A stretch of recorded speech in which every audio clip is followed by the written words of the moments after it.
हजारीबाग के पूर्व रामनवमी अध्यक्ष मंजीत यादव की हत्या, घर के सामने अपराधियों ने मारी गोली, अस्पताल जाने से पहले हुई मौत। हजारीबाग के पूर्व रामनवमी अध्यक्ष मंजीत यादव को अपराधियों ने गोली मार दी। घटना मंगलवार की सुबह करीब 9 से 10 बजे के बीच हुई। प्राप्त सूचना के मुताबिक मंजीत यादव खिरगांव स्थित अपने घर के पास थे। इसी बीच कुछ लोग बाइक से आए और अंधाधुंध फायरिंग कर दिया। घर के लोग कुछ समझ पाते तब तक सभी अपराधी फरार हो गए।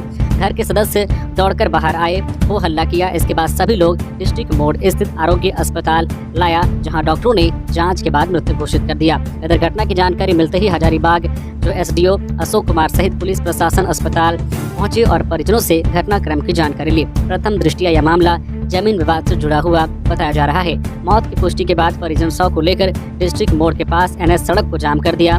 बाद में पुलिस व प्रशासन के वरीय अधिकारी घटनास्थल पर पहुंचे और परिजनों को अपराधियों पर त्वरित कार्रवाई करने का आश्वासन दिया। आश्वासन के बाद सड़क जाम हटा दिया। लोहरदगा के कोयल नदी में डूबे 11वीं के 3 छात्रों के 125 घंटे बाद निकाले गए। एनडीआरएफ की टीम को मिली सफलता। लोहरदगा जिले के स्नेहा थाना क्षेत्र के नंदगांव कोयल नदी में नहाने के दौरान सोमवार को 3 स्कूली बच्चे डूब गए थे। घटना के 25 घंटे बाद मंगलवार को तीनों के शवों को नदी से बाहर निकाला गया। एनडीआरएफ की टीम और स्थानीय गोताखोरों की मदद से सभी के शवों को बाहर निकालकर पोस्टमार्टम के लिए सदर अस्पताल भेज दिया गया। ज्ञात हो कि सोमवार को 4 स्कूली बच्चे स्कूल न जाकर कोयल नदी पहुंच गए थे, जहां नहाने के दौरान 3 बच्चे गहरे पानी में डूब गए। वही घटना के बाद जिला प्रशासन की टीम पहुंचकर राहत बचाव कार्य में जुटी रही और 25 घंटे बीत जाने के बाद तीनों शवों को बाहर निकाला गया। डूबने के कारण तीनों छात्रों की मौत हो गई। मृतक तीनों छात्रों की पहचान नीलकंठ महली, आयुष कुमार और नवनीत भगत के रूप में हुई है। तीनों लोहरदगा के ही रहने वाले थे और विद्या मंदिर स्कूल में 11वीं कक्षा में पढ़ाई करते थे। जिला प्रशासन ने बताया कि घटना के बाद टीम लगी हुई थी, लेकिन सफलता दूसरे दिन मिली। बुजुर्गों को पीएम मोदी का दिवाली गिफ्ट, हर साल 5 लाख तक का इलाज होगा फ्री। प्रधानमंत्री नरेंद्र मोदी ने मंगलवार को आयुष्मान योजना के नए चरण आयुष्मान भारत निरामयम की शुरुआत की है। पीएम मोदी ने दिल्ली के all India institute of Ayurveda में आयोजित एक कार्यक्रम में करीब 12,850 करोड़ रुपए की विकास परियोजनाओं का शुभारंभ किया। अब 70 वर्ष और उससे अधिक आयु वर्ग के सभी बुजुर्गों का प्रमुख स्वास्थ्य बीमा योजना आयुष्मान भारत के तहत मुफ्त इलाज हो सकेगा। स्वास्थ्य क्षेत्र में इस बड़े कदम की शुरुआत 9वें आयुर्वेद दिवस और हिंदू चिकित्सा के देवता धन्वंतरी की जयंती के अवसर पर की गई। आयुष्मान भारत प्रधानमंत्री जन आरोग्य योजना के तहत 70 साल और उससे अधिक आयु के सभी बुजुर्गों को हेल्थ कवरेज मिलेगा। यह सुविधा किसी भी आय वर्ग के दिया गया है। यह सुविधा किसी भी आय वर्ग के बुजुर्गों को प्राप्त होगी। हर साल 5 लाख रुपए तक का मुफ्त इलाज मिलेगा। इसके अलावा जो परिवार पहले से आयुष्मान योजना का लाभ उठा रहा है, उनके परिवार के बुजुर्ग सदस्य के लिए अलग से सालाना 5 लाख रुपए तक का इलाज मिल सकेगा। इससे देश के करीब 4.5 करोड़ परिवारों के 6 करोड़ से ज्यादा बुजुर्गों को लाभ मिलेगा। अब तक इस योजना में कम आय वर्ग के परिवार को ही शामिल किया जाता रहा है, जबकि बुजुर्गों के लिए शुरू की गई इस स्कीम में कोई आय लिमिट नहीं होगी। अंतिम दिन गिरिडीह में कई दलीय और निर्दलीय प्रत्याशियों ने किया नामांकन। डुमरी से यशोदा देवी ने भरा पर्चा। दूसरे चरण के चुनाव के नामांकन के अंतिम दिन मंगलवार को गिरिडीह की 6 विधानसभा में नामांकन का दौर जारी रहा। डुमरी विधानसभा से आजसू प्रत्याशी यशोदा देवी ने नामांकन का पर्चा दाखिल किया। इस दौरान आजसू सुप्रीमो सुदेश महतो, गिरिडीह सांसद चंद्र प्रकाश चौधरी के साथ कई आजसू और भाजपा नेता प्रशांत जायसवाल भी शामिल हुए। नामांकन का पर्चा भरने के बाद सुदेश महतो के साथ यशोदा देवी ने डुमरी में रोड शो कर अपनी शक्ति प्रदर्शन भी किया। इस दौरान धनवार विधानसभा से झामुमो प्रत्याशी निजामुद्दीन अंसारी ने नामांकन का पर्चा दाखिल किया, जबकि डुमरी से ही अलग अलग दलों के साथ कई निर्दलीय प्रत्याशियों ने भी नामांकन का पर्चा दाखिल किया। वहीं जमुआ से पूर्व झामुमो नेता कुमार गौरव ने भी बागी तेवर रखते हुए आजाद पार्टी से नामांकन किया। धनवार विधानसभा से निर्दलीय प्रत्याशी राकेश मिश्रा ने पर्चा दाखिल किया। सदर विधानसभा से शहर के चर्चित नेत्र चिकित्सक डॉक्टर कुलदीप नारायण ने भी नामांकन पर्चा दाखिल किया। गढ़वाएंगे पीएम नरेंद्र मोदी, दौरे की तैयारी में पार्टी और प्रशासन। झारखंड विधानसभा चुनाव में प्रचार के लिए प्रधानमंत्री नरेंद्र मोदी प्रदेश का दौरा करने वाले हैं। 4 नवंबर को उनका गढ़वा दौरा संभावित है। शहर के चेतना मैदान में आयोजित जनसभा को संबोधित करेंगे। इसको लेकर पार्टी के साथ साथ प्रशासन स्तर पर व्यापक तैयारी की जा रही है। मंगलवार को पीएम मोदी के कार्यक्रम प्रभारी राज्यसभा सांसद दीपक प्रकाश, प्रमंडल प्रभारी उत्तर प्रदेश के परिवहन मंत्री दयाशंकर सिंह, पलामू सांसद बीडी राम, जिला के डीसी और एसपी ने कार्यक्रम स्थल का निरीक्षण किया। राज्यसभा सांसद दीपक प्रकाश ने कहा है कि पीएम नरेंद्र मोदी का एक ऐतिहासिक कार्यक्रम 4 नवंबर को होने वाला है। उसी के निमित्त आज हम यहाँ सभा का निरीक्षण करने आए हैं। उन्होंने कहा है कि पूरे पलामू प्रमंडल में विरोधियों को भाजपा क्लीन स्वीप करेगी। वहीं उत्तर प्रदेश के परिवहन मंत्री दयाशंकर सिंह ने कहा है कि प्रधानमंत्री के नेतृत्व में यूपी की तरह झारखंड में भी एनडीए की सरकार बनेगी। जिस तरह अन्य राज्यों में डबल इंजन की सरकार मिलकर विकास का कार्य कर रही है, उसी तरह झारखंड में भी डबल इंजन की सरकार बनाकर विकास पथ पर इसे आगे ले जाया जाएगा। धनतेरस पर झारखंड में बदला मौसम का मिजाज, रांची समेत कई क्षेत्रों में हुई बारिश। धनतेरस पर झारखंड की राजधानी रांची में मंगलवार को मौसम का मिजाज बदला और झमाझम बारिश हुई। दोपहर बाद मौसम ने करवट ली और बारिश होने लगी। इधर कोडरमा, गिरिडीह और गढ़वा के कई क्षेत्रों में भी बारिश देखी गई। इधर आज बुधवार को भी कहीं कहीं हल्की से मध्यम दर्जे की बारिश हो सकती है। मौसम विभाग ने अपने पूर्व अनुमान में बताया है कि राज्य के दक्षिणी भागों में अगले 2 दिनों के दौरान अधिकतम तापमान में धीरे धीरे 2 से 3 डिग्री सेल्सियस की वृद्धि हो सकती है, जबकि शेष भागों में कोई बड़े बदलाव की उम्मीद नहीं है। आज 30 अक्टूबर यानी बुधवार को झारखंड के दक्षिणी, मध्य एवं निकटवर्ती उत्तरी भागों में कहीं कहीं हल्के से मध्यम दर्जे की बारिश हो सकती है। इसके बाद मौसम साफ हो सकता है। 31 अक्टूबर को रांची और आसपास के इलाकों में आसमान में आंशिक बादल छाए रहेंगे। मौसम विभाग की माने तो 1 नवंबर से बारिश नहीं होगी। आसमान मुख्यतः साफ रहेगा। मौसम शुष्क रहने का अनुमान है, जिसके बाद ठंड बढ़ने की संभावना है। धनतेरस पर खरीदारी के लिए दुकानों में उमड़े झारखंड वासी। धनवंतरी जयंती यानी कि धनतेरस के अवसर पर मंगलवार को राजधानी रांची में खूब खरीदारी हुई। इस पवित्र दिवस पर माता की कृपा पाने के लिए भक्तों ने गहने, गुड़िया, बर्तन, बासन से लेकर चल अचल संपत्ति की भरपूर खरीदारी की और यही स्थिति झारखंड के अन्य जिलों में भी देखने को मिली। लोग सोना, चांदी, कांसा, पीतल के साथ साथ गाड़ी मोटर के अलावा झाड़ू की भी खूब खरीदारी करते दिखे।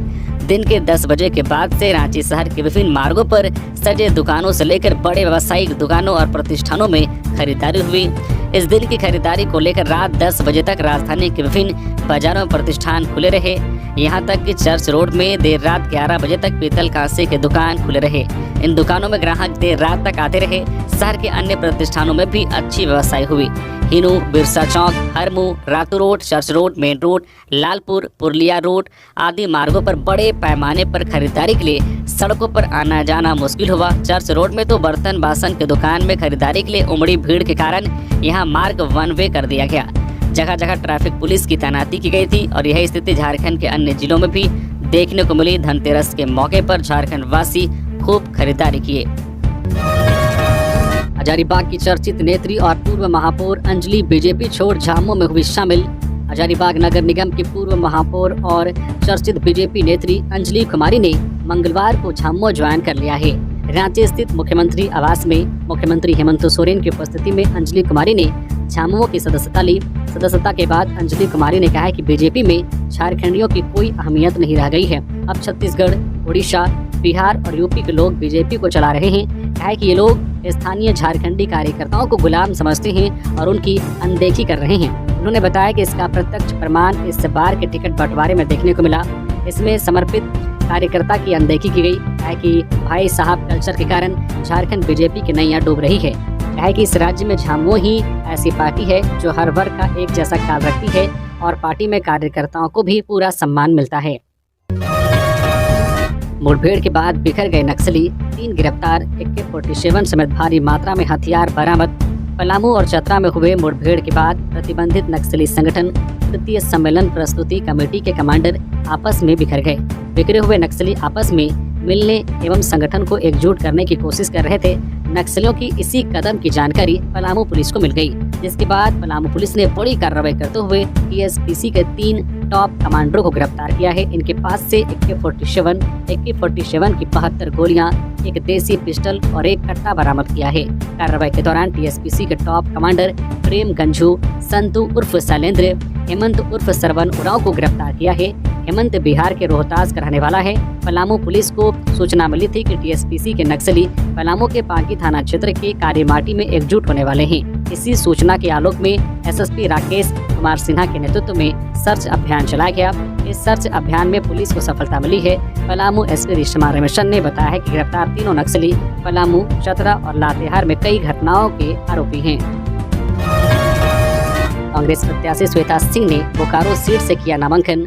झारखंड में विधानसभा चुनाव के लिए नामांकन के अंतिम दिन मंगलवार को बोकारो विधानसभा क्षेत्र से कांग्रेस प्रत्याशी श्वेता सिंह ने चास एसडीओ के कार्यालय में अपना नामांकन पत्र दाखिल किया। नामांकन के दौरान उनके साथ कांग्रेस के पूर्व प्रदेश अध्यक्ष राजेश ठाकुर भी मौजूद रहे। बोकारो सीट से नामांकन करने के बाद मीडिया से बात करते हुए कांग्रेस प्रत्याशी श्वेता सिंह ने कहा कि बोकारो की जनता इस बार पूरी तरह से तैयार है। समय जरूर कम मिला है, लेकिन हम लोग एक साथ मिलकर चुनाव लड़ेंगे। एक्शन में हेल्थ डिपार्टमेंट, 1 दर्जन से अधिक फूड इंस्पेक्टरों पर गिरी गाज। हेल्थ डिपार्टमेंट खाद्य पदार्थों की गुणवत्ता को लेकर बड़ा एक्शन लिया है। विभाग ने 21 फूड इंस्पेक्टरों से 7 दिनों के अंदर स्पष्टीकरण मांगा है। इन फूड इंस्पेक्टरों पर पर्व त्योहारों के दौरान लापरवाही बरतने का आरोप है। आरोप यह भी है कि ये फूड इंस्पेक्टर बड़े बड़े दुकानों से सैंपल नहीं लेते हैं, बल्कि ये छोटे छोटे दुकानों और होटलों से ही सैंपल एकत्र करते हैं। विभाग ने रांची, धनबाद, जमशेदपुर सहित अन्य जिलों के फूड इंस्पेक्टरों को रडार में लिया है।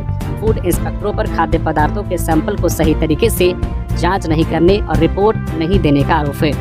उप खाद्य सुरक्षा आयुक्त संतोष कुमार तिवारी ने बताया है कि इन सभी जो फूड इंस्पेक्टरों के द्वारा एजेंटों से वसूली की भी शिकायत मिली है। इन सभी पर डिपार्टमेंटल प्रोसीडिंग की अनुशंसा भी की गई है। बच्चा नहीं होने पर रिम्स से नवजात चुरा ले गई महिला, 8 दिन बाद बिहार से बरामद। रिम्स अस्पताल से जिस नवजात बच्चे की चोरी हुई थी उसे बरामद कर लिया गया है। बच्चे को एक महिला ने चुराया था। पुलिस ने बच्चे को बरामद करते हुए महिला को गिरफ्तार कर लिया है। दरअसल रामगढ़ जिले की रहने वाली महिला रविता देवी 21 अक्टूबर को अपने पति और 6 दिन के बच्चे के साथ रिम्स में इलाज कराने पहुंची थी।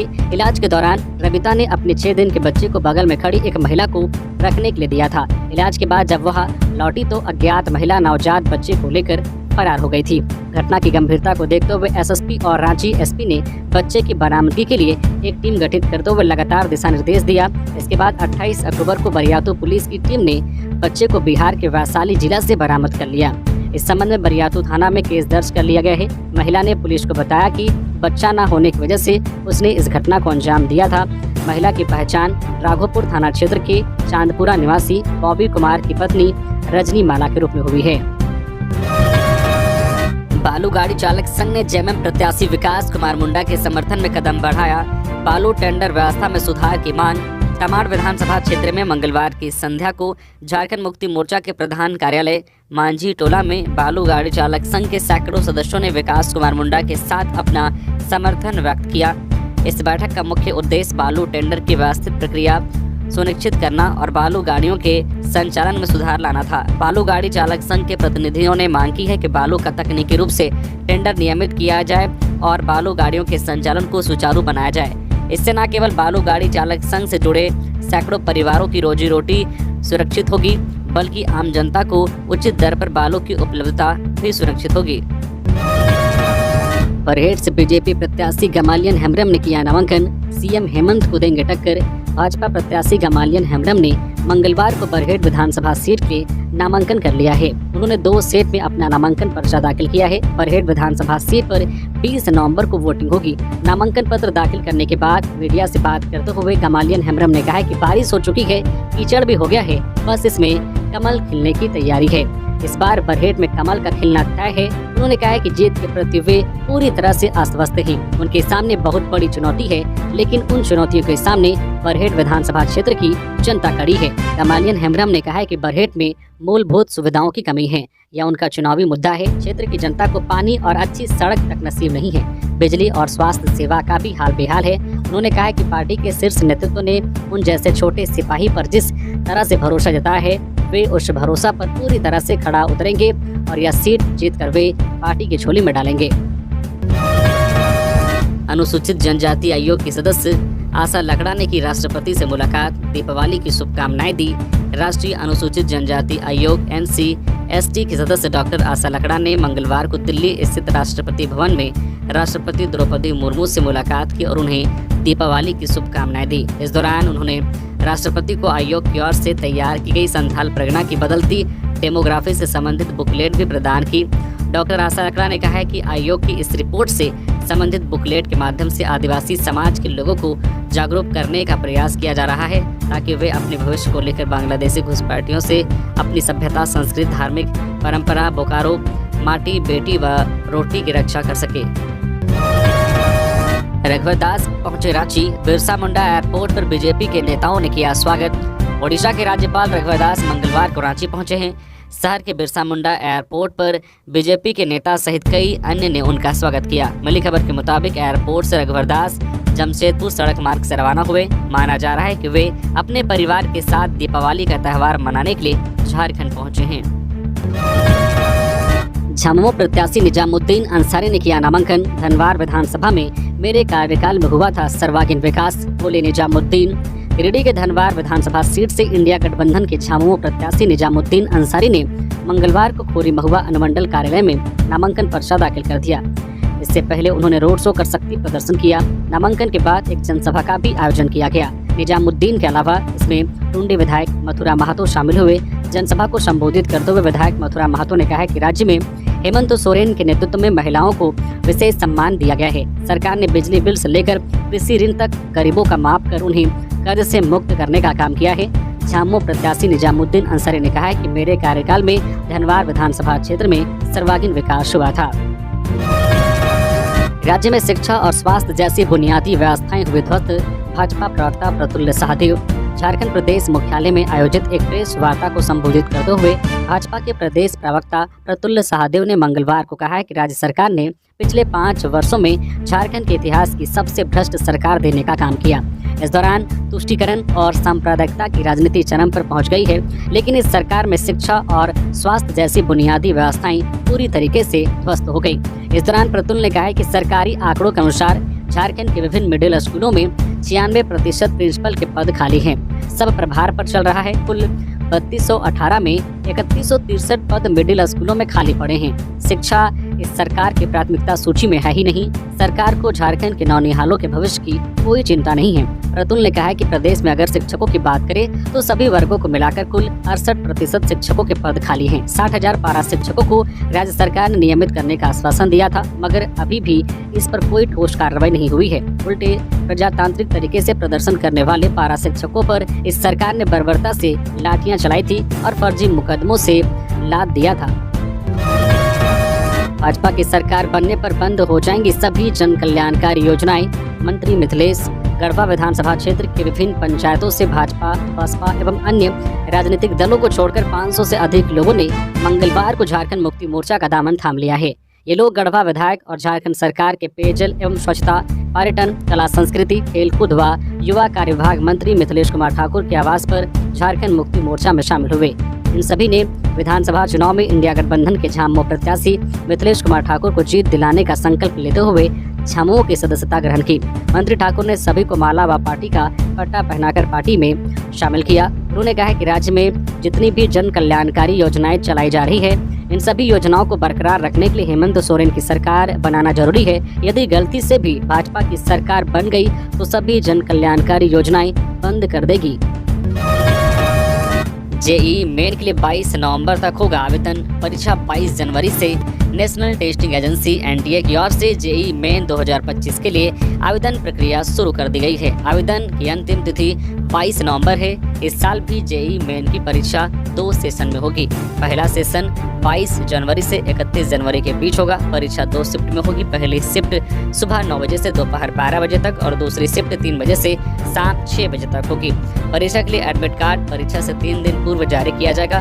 दूसरा सेशन अप्रैल माह में होगा। पहले सत्र का परीक्षा परिणाम 12 फरवरी को जारी किया जाएगा।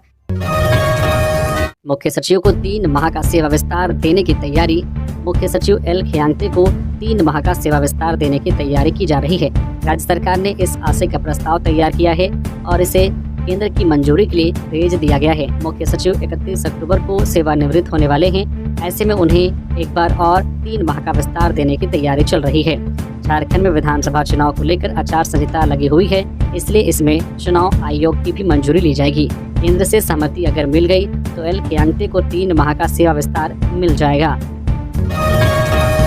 चुनाव आयोग के निर्देश पर हटाए गए देवघर एसपी अजित पीटर डुंगडुंग को हटाए जाने की सूचना है। भारत निर्वाचन आयोग के निर्देश पर ऐसा किए जाने की खबर है। हालांकि अभी इस संबंध में औपचारिक तौर पर आयोग के स्तर से पत्र जारी नहीं किया गया है। सूचना के मुताबिक देवघर एसपी को लोकसभा चुनाव 2024 के दौरान भी हटाया गया था। गोड्डा सांसद निशिकांत दुबे के खिलाफ केस दर्ज कराए जाने संबंधित विस्तृत मामलों को देखते हुए उन्हें लोकसभा चुनाव के दौरान हटा दिया गया था। इसके बाद फिर से उन्हें देवघर में ही पदस्थापित किया गया। अब खबर है कि विधानसभा चुनाव के लिए भी उन्हें देवघर जिले से हटाया गया है। देवघर जिले के अलग अलग विधानसभा क्षेत्र से चुनाव लड़ रहे कैंडिडेट्स के मुताबिक उन्हें भी सूचना है कि एसपी को मंगलवार को हटा दिया गया है। हालांकि अभी उन्हें अधिकृत लेटर नहीं दिया है। झारखंड विधानसभा चुनाव पहले चरण में 45 विधानसभा सीटों के लिए 1609 नॉमिनेशन स्क्रूटनी के बाद 743 प्रत्याशी बचे। राज्य में जारी विधानसभा चुनाव प्रक्रिया के तहत पहले चरण का मतदान 13 नवंबर को होना है। इस दौरान 81 विधानसभा सीटों में से 43 के लिए वोटिंग होनी है। इसलिए नामांकन 25 अक्टूबर और स्क्रूटनी 28 अक्टूबर को समाप्त हो चुकी है। हालांकि आज 30 अक्टूबर तक नाम वापसी का डेट अभी भी बचा हुआ है। झारखंड के मुख्य निर्वाचन पदाधिकारी के रवि कुमार के मुताबिक पहले चरण के लिए कुल 1609 नॉमिनेशन हुए। 43 सीटों के लिए कुल 1609 नॉमिनेशन 805 कैंडिडेट द्वारा किए गए। स्क्रूटनी के बाद चुनावी मैदान में 743 कैंडिडेट फाइनल हुए हैं। नामांकन के बाद हुए स्क्रूटनी के आधार पर अब कैंडिडेट की संख्या 743 हो गई है। पिछली बार हुए विधानसभा चुनाव में इन 43 विधानसभा सीटों के लिए 633 कैंडिडेट चुनावी मैदान में थे। साहिबगंज में करीब 5 लाख रुपए जब्त, चेक पोस्ट पर तलाशी में मिले कैश। झारखंड विधानसभा चुनाव 2024 के लिए साहिबगंज जिला प्रशासन द्वारा बनाए गए शिवानीपुर चेक पोस्ट से मंगलवार की सुबह जांच के दौरान एक 4 पहिया वाहन से करीब 2 लाख रुपए बरामद किए गए। वहीं राधानगर घाट पर बनाए गए चेक पोस्ट से दोपहर करीब 4 बजे एक व्यक्ति से 3 लाख रुपए बरामद किए गए हैं। पुलिस जांच में जुटी है। झारखंड विधानसभा चुनाव को शांतिपूर्ण संपन्न कराने को लेकर जिला प्रशासन द्वारा झारखंड पश्चिम बंगाल के सीमावर्ती क्षेत्र में चेक पोस्ट बनाया गया है। जिला प्रशासन द्वारा राधानगर थाना क्षेत्र की राधानगर पंचायत अंतर्गत शिवानीपुर में बनाए गए चेक पोस्ट पर मंगलवार की सुबह चेक पोस्ट पर प्रतिदिन अधिकारी और पुलिस अधिकारियों द्वारा सघन वाहन जांच अभियान चलाया जा रहा है। इस दौरान एक पिकअप वैन से 1,98,200 रुपए बरामद किया गया है। इधर राधानगर घाट पर बनाए गए चेक पोस्ट से मंगलवार की दोपहर करीब 4 बजे एक व्यक्ति से 3,08,740 रुपए बरामद किया गया है। राधानगर थाना क्षेत्र के प्राणपुर खास महल निवासी अनारुल हक पश्चिम बंगाल के धुलियान से रुपए लेकर आ रहा था। जांच के दौरान उसने बताया कि वह बीड़ी मजदूरों को भुगतान करने के लिए रुपए लेकर आया था। हालांकि उसके द्वारा कोई भी वैध कागजात प्रस्तुत नहीं किया जा सका। धनबाद विधानसभा सीट से कांग्रेस प्रत्याशी अजय दुबे ने किया नॉमिनेशन। कहा, जनता की उम्मीदों पर खरा उतरने की होगी कोशिश। कांग्रेस उम्मीदवार अजय दुबे ने मंगलवार को धनबाद विधानसभा सीट के लिए नॉमिनेशन किया है। इस दौरान उन्होंने अपनी प्राथमिकताएं बताई। बता दें कि झारखंड कांग्रेस ने अंतिम समय में धनबाद विधानसभा सीट से प्रत्याशी की घोषणा की थी। नामांकन के बाद कांग्रेस प्रत्याशी अजय दुबे ने मीडिया से बातचीत में कहा है कि इससे बड़ी दुर्भाग्य की बात कुछ नहीं हो सकती है कि हमें जिसने जनप्रतिनिधि बनाया उसे चुनाव के बाद भूल जाते हैं। अगर यहाँ की जनता हमें आशीर्वाद देती है तो सभी मूलभूत समस्याओं का हम समाधान करेंगे। वर्तमान में स्टेशन से बैंक मोड़ जाने के लिए लोगों को सोचना पड़ता है। उन्होंने कहा है कि मैं समझता हूँ कि निष्ठा और ईमानदारी पूर्वक कार्य किया गया होता तो शायद आज यह समस्या उत्पन्न नहीं होती। उन्होंने कहा कि धनबाद विधानसभा क्षेत्र में कई समस्याएं हैं। यदि जनता मौका देती है तो सभी समस्याओं का प्राथमिकता के तौर पर समाधान करेंगे। बीजेपी की सरकार बनते ही झारखंड में लागू करेंगे एनआरसी। बाबूलाल मरांडी ने फिर सरकार को घेरा।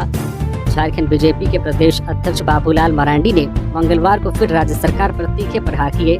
घुसपैठ पर भी उन्होंने फिर से भड़ास निकाली। कहा कि झारखंड में आदिवासी समाज के अस्तित्व को बचाने और घुसपैठ पर नकेल कसने के लिए एनआरसी लागू करना बेहद जरूरी है। इस प्रकार से जम्मू कांग्रेस के संरक्षण में बांग्लादेशी घुसपैठियों को पनाह देकर उनके अवैध दस्तावेज तैयार किए जा रहे हैं। ये भविष्य के लिए गंभीर खतरे का संकेत है। बीजेपी नेता ने कहा कि संथाल परगना के साहिबगंज, पाकुड़, दुमका, गोड्डा व जामताड़ा समेत 6 जिलों से 16% जनजातीय समुदाय के लोग घटे हैं, जबकि मुस्लिमों की आबादी में 13% की वृद्धि हुई है।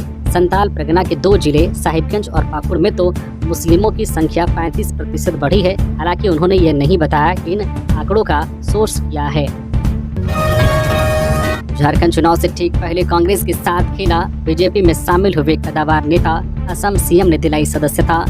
कांग्रेस के कार्यकारी अध्यक्ष रह चुके मानस सिन्हा ने सोमवार को ही भाजपा ज्वाइन कर ली है। भाजपा में जाने के पूर्व वे दर्जनों की संख्या में समर्थकों और पार्टी कार्यक्रम में कार्यकर्ताओं के साथ प्रदेश भाजपा मुख्यालय पहुंचे। भाजपा प्रदेश कार्यालय में आयोजित कार्यक्रम में कांग्रेस के पूर्व कार्यकारी अध्यक्ष मानस सिन्हा अपने समर्थकों के साथ भारतीय जनता पार्टी में शामिल हुए। उन्हें झारखंड भाजपा के साथ चुनाव प्रभारी हिमंता बिस्वा शर्मा और कार्यकारी प्रदेश अध्यक्ष डॉक्टर रविंद्र राय ने पार्टी में शामिल कराया। मौके पर पूर्व प्रदेश अध्यक्ष दीपक प्रकाश भी मौजूद थे। रांची पुलिस की अपील, थाना में जमा कराएं लाइसेंसी हथियार। रांची पुलिस ने लोगों से लाइसेंसी हथियार को थाना में जमा करने की अपील की है।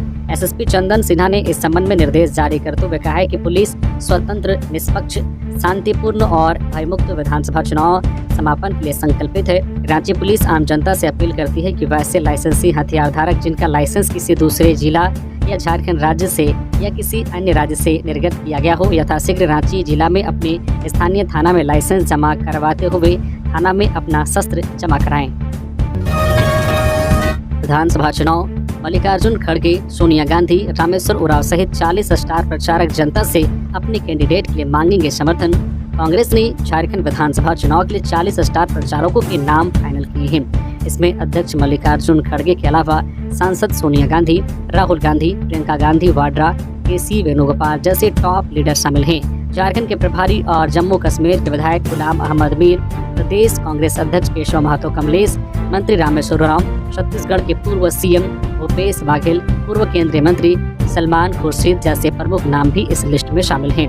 तारिक अनवर, अधीर रंजन चौधरी, जो है गौरव गोगई, किसान लाल शर्मा, सुबोध कांत सहाय, इमरान प्रताप गढ़ी, प्रदीप कुमार बलमुचू, राजेश ठाकुर, सुखदेव भगत, कालीचरण मुंडा, फुरकान अंसारी, चंद्रशेखर दुबे, बंधु तिर्की, शहजादा अनवर, पवन खेड़ा, सुप्रिया श्रीनेत, अलका लांबा, योगेंद्र साव, प्रदीप यादव, मणिशंकर, राजेश सिन्हा, सन्नी, दयामनी बारला को भी इस लिस्ट में स्थान दिया गया है। झारखंड में भाजपा की सरकार बनने के बाद डिजिटल मीडिया को सहयोग करेंगे बाबूलाल मरांडी। पूर्व मुख्यमंत्री और भाजपा प्रदेश अध्यक्ष बाबूलाल मरांडी ने कहा है कि राज्य में भारतीय जनता पार्टी की सरकार बनने के बाद डिजिटल मीडिया को हर संभव सहयोग करेंगे। आज के दौर में डिजिटल मीडिया का महत्व काफी बढ़ गया है। इसके माध्यम से तुरंत जानकारी मिलती है, जबकि प्रिंट मीडिया में एक दिन बाद खबर आती है। हर हाथ में मोबाइल है और लोगों को सूचना तुरंत मिल जाती है, एक दूसरे से शेयर भी हो जाती है। डिजिटल मीडिया, सोशल मीडिया और यूट्यूब पर खबरें विस्तार से भी लिखी जा रही है, पूरी जानकारी मिल जाती है, जबकि प्रिंट और इलेक्ट्रॉनिक मीडिया में सीमित खबरें रहती है। सबकी अपनी अपनी सीमाएं और बाध्यता है। झारखंड में सरकार बनने के बाद डिजिटल मीडिया को बढ़ावा देने के लिए झारखंड सरकार कदम उठाएगी। बाबूलाल मरांडी मंगलवार को नमस्कार फाउंडेशन की ओर से आयोजित दीपावली मिलन समारोह में बोल रहे थे। सरकार ने जन भावनाओं का अपमान कर लोगों को छला है, सुदेश महतो। सरकार ने जन भावनाओं का अपमान कर लोगों को छला है। इन्होंने जनता की सेवा और क्षेत्र के विकास की जगह अपना विकास किया है। इनकी गलत नीतियों के चलते राज्य की पहचान बदल गई है। हमारा झारखंड आज देश भर में लूटखंड के नाम से जाना जा रहा है। यह दुखद है। हमारी तैयारी राज्य की खोई अस्मिता को पुनः स्थापित करने की है। ये बातें पार्टी अध्यक्ष सुदेश कुमार महतो ने डुमरी में एनडीए समर्थित उम्मीदवार यशोदा देवी के नामांकन कार्यक्रम में कही। डुमरी के बाद सुदेश कुमार महतो पाकुड़ में एनडीए उम्मीदवार अजहर इस्लाम के नामांकन कार्यक्रम में भी शामिल हुए। सीपीआई एमएल जमुआ में नहीं देगी उम्मीदवार, कहा धनवार सीट को लेकर इंडिया गठबंधन से बातचीत के बावजूद नहीं निकला हल। भाकपा माले ने मंगलवार को घोषणा की है कि वो जमुआ विधानसभा सीट से उम्मीदवार नहीं उतारेगी, लेकिन साथ ही कहा है कि बगोदर, निरसा और सिंदरी में क्रमशः विनोद सिंह, अरूप चटर्जी और चंद्रदेव महतो इंडिया गठबंधन के उम्मीदवार के बतौर चुनाव लड़ रहे हैं। अफसोस के साथ कहना पड़ रहा है कि इंडिया गठबंधन में कई चक्र बातचीत के बावजूद धनवार सीट पर विवाद हल नहीं हो सका है। पार्टी ने कहा है कि भाकपा माले धनवार सीट पर बीजेपी को शिकस्त देने के लिए जोरदार तरीके से चुनाव लड़ेगी। बीजेपी यहां वोटों के विभाजन के लिए अन्य उम्मीदवारों का इस्तेमाल कर रही है, लेकिन धनवार की जनता जानती है कि केवल भाकपा माले ही बीजेपी को परास्त कर सकती है। यहाँ के मजदूर, किसान, छात्र, नौजवान और तमाम उत्पीड़ित सामाजिक तबके भाकपा माले के बैनर तले गोलबंद हैं और विभाजन की साजिश को नाकाम करेगी। इंडिया गठबंधन की एकता और फासीवादी बीजेपी को शिकस्त देने के लिए भाकपा माले जमुआ सीट पर अपना उम्मीदवार नहीं दे रही है। शेष सभी सीटों पर भाकपा माले इंडिया गठबंधन के उम्मीदवारों को अपना समर्थन देने की घोषणा कर